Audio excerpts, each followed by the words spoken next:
جی حضرت، میرے دماغ میں وسوسہ آتا ہے اور میں اسے جو ہے کہ دور کرنے کی کوشش کرتا ہوں، لیکن دماغ میں بار بار کافی سالوں سے چل رہا ہے کہ ایک جج ہے جو انجسٹس کرتا ہے. مطلب کہ ہوں میرے ذہن میں یہ سوال آتا ہے کہ اللہ جو ہے انجسٹس، نا انصافی کرتا ہے. تو یہ میں اس چیز کو ہٹانا چاہتا ہوں دماغ سے، لیکن بار بار سوال آتا ہے. تو انجسٹس اس لیے مجھے لگتا ہے اللہ تعالیٰ انصاف نہیں کرتا، استغفر اللہ. تو جسٹس اس لیے لگتا ہے کیونکہ میں چار طریقے کے لوگ دیکھتا ہوں، چار درجے کے. مان لیجیے دو درجے کا، دو مسلمان عرب کے ہو گئے اور دو مسلمان انڈیا کے. تو ایک عرب کے مان لیجیے مسلمان ہیں جو کہ بہت بڑے مسلم ہیں، مطلب شیخ ہیں. اب ان کے جو لڑکے ہیں وہ پڑھے لکھے ہیں، ان کو سب کچھ ملتا ہے دنیا میں، اور وہ مدینے کے پاس ہیں، وہ مکے کے پاس ہیں، وہ جاتے ہیں کعبے کو جاتے ہیں، حج کو جاتے ہیں، عمرہ کو جاتے ہیں. اور دنیا میں بھی ان کی زندگی ایک دم جنت ہے. اور مرنے کے بعد بھی اللہ تعالیٰ انہیں اعلیٰ مقام دے اور انہیں جنت میں داخل کرے. تو مرنے کے بعد بھی ان کا کنفرم ہے جہاں تک کہ جنت میں ہو جائیں گے. اور ایک انڈیا کے مسلمان ہم ہیں، مطلب کہ دنیا میں زندگی میں غریبی جھیل رہے ہیں، اور پھر گھر مکان ان کے جیسا نہیں ہے. زندگی یہاں کی آسان نہیں ہے، بہت ہی مشکل. 14 گھنٹہ 16 گھنٹہ کام کرنا پڑتا ہے، اور وہاں کے لوگ جو ہے تو آرام سے جیتے ہیں. اور مرنے کے بعد بھی ہمارے اعمال ان کے مقابلے کم ہیں. تو ہمیں یہاں بھی جہنم کی جیسی زندگی، اور مرنے کے بعد بھی استغفر اللہ ایسا نہ ہو کہ ہم جہنم میں ڈال دیے جائیں. تو اب یہ کمپریزن دیکھ رہے ہیں تو یہاں پہ انصاف کیسے ہے، آپ یہ مجھے بتائیں. اللہ دیکھیے تعالیٰ نے کیسا ہے. انصاف کیسے کیا؟ جی میں نے ابھی آپ کو، میں بہت سارے اس میں جواب دے سکتا ہوں، لیکن میں آپ کو ابھی ایک حدیث بتاتا ہوں. آپ اس حدیث کو دیکھیے، اس میں آپ کو اس کا جواب ملے گا. ہاں، ایک مثال ہے صرف، ایسی بہت ساری مثالیں. اللہ کے رسول صلی اللہ علیہ وسلم نے فرمایا سبقا درہم مئۃ الف درہم، ایک درہم 1,00,000 درہم سے آگے بڑھ گیا. ایک درہم 1,00,000 درہم سے آگے بڑھ گیا. قالوا کیفا، صاحب نے پوچھا نبی صلی اللہ علیہ وسلم کیسے؟ ایک درہم 1,00,000 سے زیادہ ہو سکتا ہے کیا؟ ایک درہم 1,00,000 سے آگے بڑھ گیا. اللہ کے رسول صلی اللہ علیہ وسلم نے فرمایا. تو نبی صلی اللہ علیہ وسلم نے فرمایا کان لرجل درہمانی، ایک آدمی کے پاس 2 درہم تھے. تصدق باحداہما، اس نے 2 میں سے ایک صدقے میں دے دیا. وانطلق رجل الی اردی مالہ، اور ایک آدمی جس کے پاس بہت مال تھا، بہت مال تھا. فاخذ منہ 100,000 درہم، اس نے وہ بہت سارے مال میں سے 1,00,000 درہم لیا. فتصدق بہا، اور صدقے میں دے دیا. تو وہ جو 1 درہم ہے وہ 1,00,000 درہم کے آگے بڑھ گیا. اور یہ حدیث غالباً شیخ البانی نے اسے حسن یا صحیح قرار دیا ہے. میری نوٹس میں یہ حدیث موجود ہے. تو یہاں پہ ہم کیا دیکھتے ہیں کہ یہ ایک مثال ہے. مثال کیا ہے؟ اللہ تعالیٰ جو فیصلہ کرے گا نا، حالات کے اعتبار سے فیصلہ کرے گا. کہ ایک شخص جس کی حالت جیسی ہے اللہ اسے اس اعتبار سے دے گا، اور جس کے پاس زیادہ ہے اسے زیادہ کرنا پڑے گا، اسے اور دوڑنا پڑے گا. جس کے پاس زیادہ مال ہے اسے زیادہ دینا پڑے گا. وہ جس کے پاس 2 درہم تھے اس نے 1 دے دیا تو اسے اور آگے بڑھنا پڑے گا. تو یہاں پر اگر سیم ججمنٹ ہو تو پھر تو سیم، اگر سب کے ساتھ سیم ہی معاملہ ہو تو ظلم ہو جائے گا. لیکن اللہ تعالیٰ نے قرآن میں فرمایا کہ اللہ تعالیٰ ذرہ برابر بھی ظلم نہیں کرتا. اللہ ذرہ برابر بھی ظلم نہیں کرتا. تو یہاں پہ بات سمجھنے کی کیا ہے کہ اللہ تعالیٰ کسی کے ساتھ ظلم نہیں کرے گا، لوگوں کے حالات کے اعتبار سے جج کرے گا، ان کے حالات کے اعتبار سے. اس کی بہت ساری مثالیں قرآن سنت میں. جی شیخ سرفراز. دیکھیے یہ جو انہوں نے سوال کیا نا کہ اللہ تعالیٰ دنیا میں کسی کو امیر رکھتا ہے کسی کو غریب رکھتا ہے، قرآن مجید نے خود اس کا جواب دیا ہے. سورۃ الزخرف میں اللہ رب العالمین نے آیت نمبر 32 میں اللہ نے فرمایا نحن قسمنا بینہم معیشتہم فی الحیات الدنیا، کہ دنیا کی زندگی میں جو معیشت ہے، گزر بسر کا سامان ہے، کہتا ہے اللہ نے فرمایا ہم نے اس کو تقسیم کیا ہے. ورفعنا بعضهم فوق بعض درجات، اور ہم نے بعض لوگوں کا درجہ بعض لوگوں پر بلند رکھا ہے. کیوں رکھا ہے؟ لیتخذ بعضهم بعضا سخریا، تاکہ بعض لوگوں کو اپنا خدمت گزار بنا سکیں. سارے لوگ ایک درجے کے نہیں ہیں، کچھ امیر ہیں کچھ غریب ہیں. اللہ فرماتا ہے ہم نے امیروں کو امیر غریبوں کو غریب بنایا ہے. کیوں؟ تاکہ لوگ ایک دوسرے کی خدمت لے سکیں. سارے کے سارے لوگ ایک درجے کے امیر ہوتے، ایک درجے کے ذہین ہوتے تو یہ دنیا کا نظام نہیں چل سکتا تھا. آگے اللہ نے فرمایا وَرَحْمَةُ رَبِّكَ خَيْرٌ مِّمَّا يَجْمَعُونَ، اور تمہارے رب کی جو رحمت ہے وہ سب سے بہتر ہے، یعنی جنت جو ہے وہ بہتر ہے. تو دنیا میں تو اللہ تعالیٰ نے درجات کے تفاوت رکھا ہے، اور وہ اس لیے رکھا ہے کیونکہ دنیا جو ہے نا وہ امتحان کی جگہ ہے. اور امتحان اللہ تعالیٰ دونوں طرح سے لیتا ہے. کبھی اللہ تعالیٰ کسی کو نعمت دے کر کے امتحان لیتا ہے, کبھی کسی کو مصیبت میں ڈال کر کے امتحان لیتا ہے. اللہ نے فرمایا وَأَمَّا الْإِنسَانُ إِذَا مَا ابْتَلَاهُ رَبُّهُ فَأَكْرَمَهُ وَنَعَّمَهُ فَيَقُولُ رَبِّي أَكْرَمَنِ. کبھی اللہ رب العالمین بندے کو نعمت دے کر کے امتحان لیتا ہے. وَأَمَّا إِذَا مَا ابْتَلَاهُ فَقَدَرَ عَلَيْهِ رِزْقَهُ, اور کبھی اللہ تعالیٰ امتحان لینا چاہتا ہے تو اس کا رزق کم کر دیتا ہے. تو دنیا میں جو تفاوت اللہ تعالیٰ نے رکھا ہے نا, جو امتحان کے لیے رکھا ہے, یہاں پہ اگر کسی بندے کو اللہ تعالیٰ نے کچھ کم دیا ہے یا کسی مصیبت میں مبتلا کیا ہے تو اللہ تعالیٰ اس کی بھرپائی کرے گا. اصل میں یہ سمجھنے کی ضرورت ہے, جب آپ دنیا میں ناانصافی دیکھتے ہیں نا, دنیا کی ناانصافی اس بات کی دلیل ہے کہ ایک دن ایسا آنا چاہیے جہاں پر انصاف ہو. تو یہ جو دنیا کی ناانصافی دیکھ رہے ہیں, یہ ناانصافی نہیں ہے, یہ تو ابھی ایک مرحلہ ہے, ابھی تو یہ امتحان کی جگہ ہے نا. امتحان میں آپ فیصلہ نہیں کر سکتے کہ انصاف ہوا کہ نہیں ہوا ہے. انصاف کا دن تو قیامت کے دن ہوگا, اور قیامت کے دن اللہ تعالیٰ نے اگر دنیا میں کسی کو کچھ کم دیا تھا تو اللہ رب العالمین اس کی بھرپائی کرے گا. حدیث میں آتا ہے کہ فقراء جو ہے وہ جنت میں امیروں سے اتنے سال پہلے پہنچ جائیں گے. اللہ کے نبی صلی اللہ علیہ وسلم نے فرمایا آدمی کو کبھی کبھی دنیا میں مال کم ملتا ہے تو اس کو قلت مال سے شکوہ ہوتا ہے, تو اس کو برا سمجھتا ہے. حالانکہ مال کی قلت یہ بندے کو قیامت کے دن حساب میں جلدی آسانی کر دے گی, اور یہ اس کے لیے فائدے مند ہوتی. اس کو لگ رہا ہے کہ مجھے کم مال ملا, یہ میرے لیے نقصان دہ ہے. اس کو یہ نہیں پتا ہے کہ اللہ تعالیٰ نے اس کے ساتھ بھلائی کی, اس کو کم مال دی ہے. اللہ تعالیٰ بہت ساری چیزوں میں بندے کے ساتھ نیکی کر رہا ہوتا ہے, لیکن بندہ اللہ تعالیٰ کے ساتھ بدگمان ہو جاتا ہے کہ اللہ تعالیٰ نے میرے ساتھ برا کیا. آپ دیکھیے حضرت خضر علیہ السلام کا واقعہ, ایک انسان, دو ماں باپ, ان کا بچہ قتل کر دیا گیا. اگر صرف ظاہر میں وہ دیکھ رہے تھے تو ان کو لگتا کہ میرے ساتھ اللہ نے بہت ناانصافی کی, اللہ نے میرا بچہ مجھ سے چھین لیا. لیکن اللہ تعالیٰ نے حضرت خضر کے اس واقعے میں ظاہر سے پردہ اٹھا کر کے جو باطن دکھایا کہ جو اللہ تعالیٰ نے چھینا تھا یہ بہتر تھا ان کے لیے. جن کی کشتی ٹوٹ گئی ان کو بظاہر لگا کہ ان کے لیے بہت نقصان دہ بات ہے, پر اللہ نے غیب کا پردہ اٹھا کر کے دکھایا کہ اسی میں ان کے لیے بھلائی تھی. حدیثوں میں آتا ہے کہ قیامت کے دن جب مصیبت والوں کو اللہ تعالیٰ ان کی مصیبت کے حساب سے اجر دے گا. اللہ کے نبی نے فرمایا ان عزم الجزائی مع عزم البلائی, دنیا میں جتنی زیادہ مصیبت ہے قیامت کے دن اس مصیبت کا اتنا ہی بڑا بدلہ ملنے والا ہے.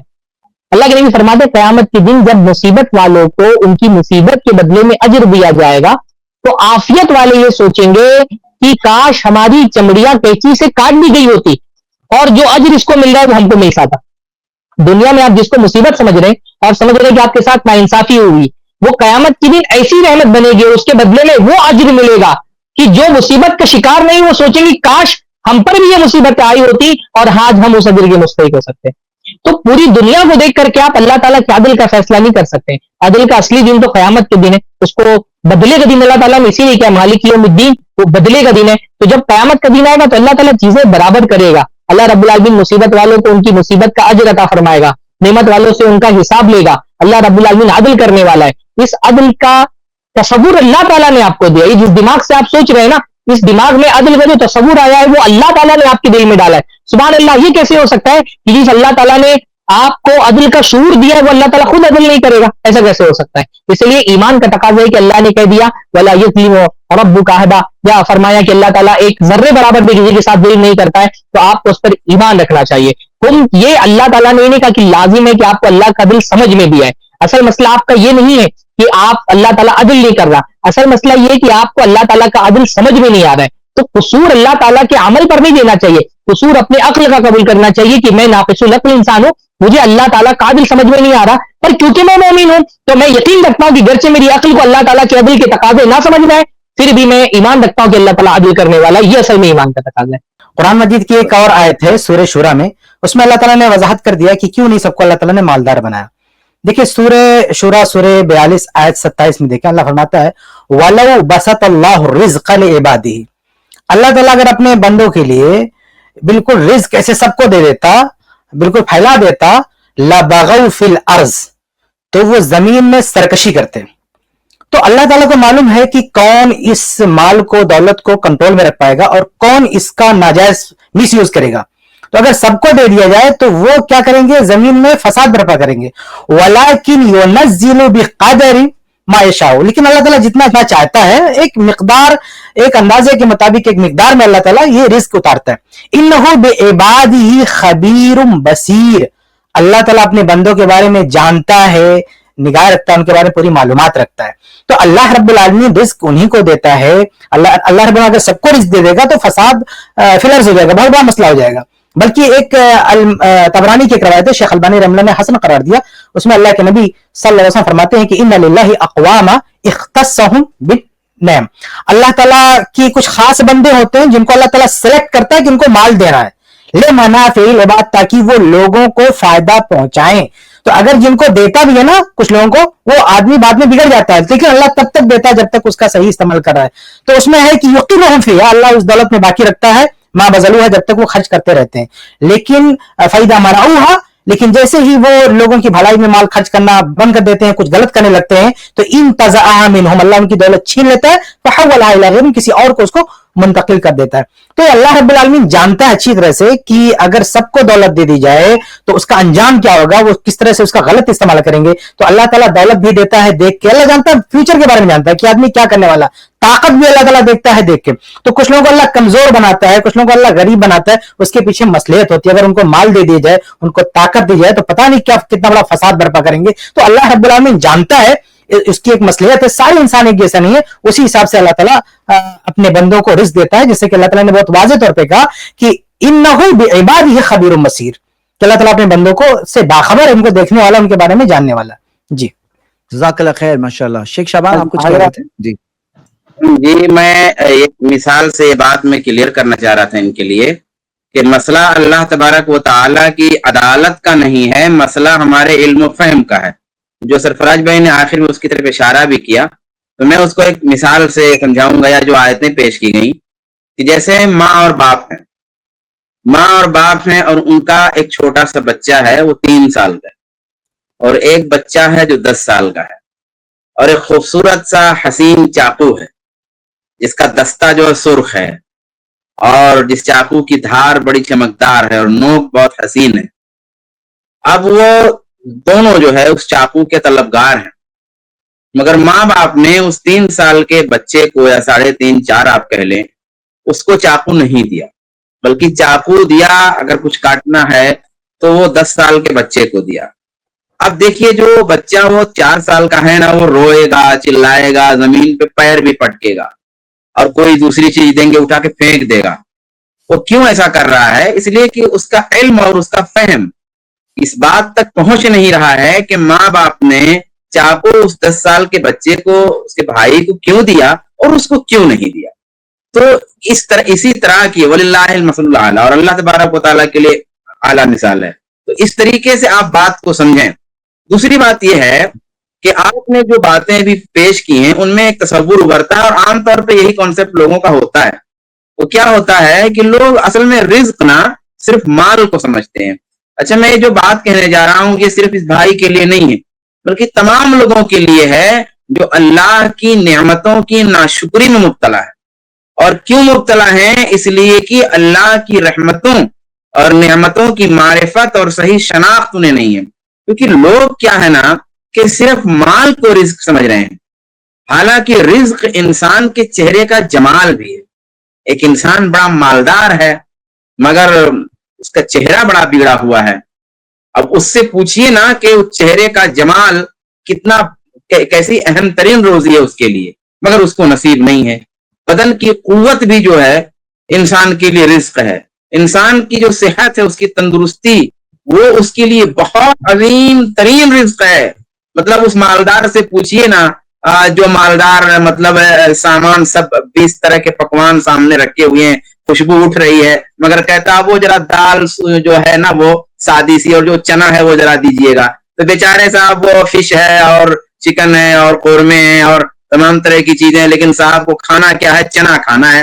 اب وہ صحت و تندرستی کو آپ رزق اگر سمجھیں اور نعمت سمجھیں تو یہ مال کو خالی رزق نہ سمجھیں تو کچھ سمجھ میں بھی آئے۔ اولاد کو رزق آپ نہیں سمجھتے، اس لیے یہ تصور ہوتا ہے۔ سکون جو آپ کو ملا ہوا ہے آپ اس کو رزق نہیں سمجھتے ہیں، اس لیے آپ کو یہ پرابلم ہے۔ میرے بھائی، اللہ کی نعمتوں کو پہچانو، اس کی صحیح معرفت رکھو، مطمئن رہو گے، ورنہ مضطرب رہو گے ہمیشہ۔ یہ مسلمان جو اتنی بد کرداری اور بدعملی اور بے عملی کے باوجود کیوں مطمئن ہے یار؟ بہت کچھ ہو رہا ہے اس کے ساتھ، لیکن اس کا قیمہ پراٹھا نہیں جاتا ہے۔ کیوں نہیں جاتا ہے؟ کسی نہ کسی درجے میں ایک عقیدہ ہے، وہ نہیں چھینتا۔ لوگ پریشان ہیں، تبصرے کرتے ہیں، ویڈیوز آتی ہیں، لکھتے ہیں کہ یہ کیا ہے کہ کچھ بھی کر دو، ان کا گھر گرا دو، مگر قیمہ پراٹھا کھا کے ہنس رہے ہوتے۔ کیوں ہنس رہے ہوتے ہیں؟ ایمان کی ایک بوند صحیح مگر ان کے پاس ہے. جہاں تک ایک بات آپ نے کہی نا عرب اور عجم کی کہ وہاں امیر یہاں غریب, بھائی غریب دونوں جگہ ہیں بھائی, غریب دونوں جگہ ہیں, امیر بھی دونوں جگہ ہیں. اور یہ جو آپ نے کہا نا کہ وہاں مدینہ ان کے پاس ہے, حرم ان کے پاس ہے, بھائی اصل نتیجہ ہے. اور دیکھیے مدینہ پا کر کے بھی عبداللہ بن ابی منافق تھا, کون سا ایمان والا ہو گیا. ہاں حرم پا کر کے بھی لوگ جو ہے کفر پہ مرے. تو اصل حرم پانا نہیں ہے, اصل مدینہ کا قرب نہیں, اصل وہ نتیجہ ہے جس نتیجے سے ہمیں پہنچنا, اور وہ آخرت ہے.